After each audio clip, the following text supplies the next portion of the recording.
Hey folks, how you doing? This is part 4 of the ADAS model. ADAS model. And in the last video, we looked at the factors that shift AD. Now today, we're going to look at the factors that shift AS. So what we have to do is draw our ADAS graph, where we have on the x-axis real GDP, or origin, and on the y-axis we have the price level. You can put here inflation. So we're using $19.1 trillion on the x-axis and 1.9% inflation on the y-axis, which gives us point A at this point here. Now we talked in the past about why we have a downward sloping AD curve and why we have an upward sloping, what we call short run AS curve. But the focus today is on the short run AS curve. So we can now put here SRAS and the factors that would shift SRAS, in this case, to the right. We could break this down into 3 categories. One called quantity, one called quality, and one called cost. Now note that there are a lot more factors, but here are 3 categories that does affect the SRAS curve, in this case the short run aggregate supply curve. For quantity, we have the 3 following examples: land, labor, and capital. The epitome of economics. And this would make sense. When there is more land available, quantity-wise, more acres available, this would mean that there is a higher level of production, and the higher level production would then shift the SRAS to the right. And this can be visualized on the graph by shifting the SRAS to the right as such. This becomes 1, that's 0. We now see a shift to the right and a new equilibrium point called point B. All from an increase in the quantity of land available.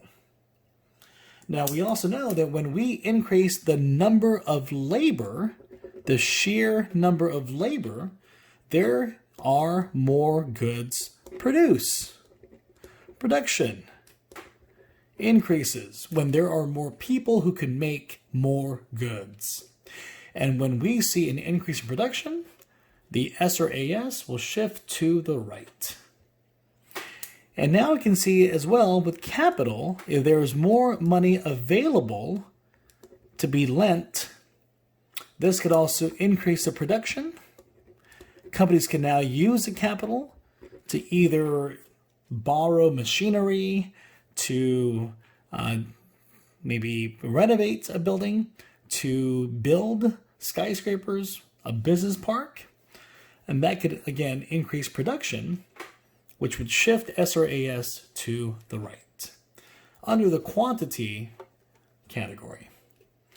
For quality, we could also look at 3 distinct items that would also shift SRAS to the right. One is called technology. And this is straightforward.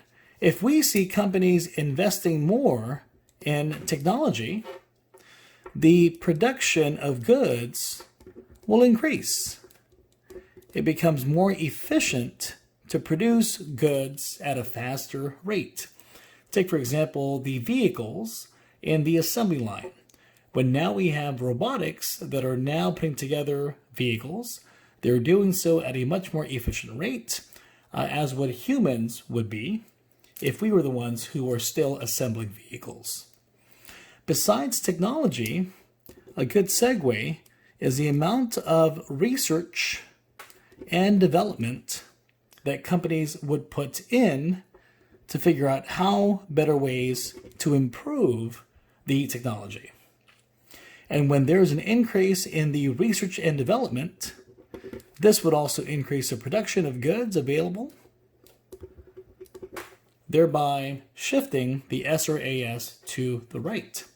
And this can also mean perhaps, let's say, vaccines for in times of an epidemic or a global pandemic. You could see more money spent by companies in their research and development office in coming up with a brand new vaccine. And the third component under quality is that of what we call human capital. Human capital. And this is the amount of training, education one person possesses.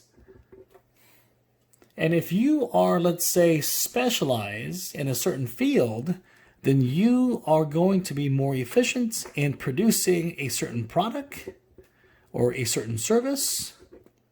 Hence, production increases, and so will the S or AS shift to the right. And when you look at the quality aspect, it would make sense how technology, R&D, human capital are more of a quality versus a quantity effect. And the last category looks at cost. And again, we can break this down into 3 different types of cost. The first is called labor cost. Now we can see how we have the word labor and the word labor, but remember that one represents the sheer number of people in the workforce.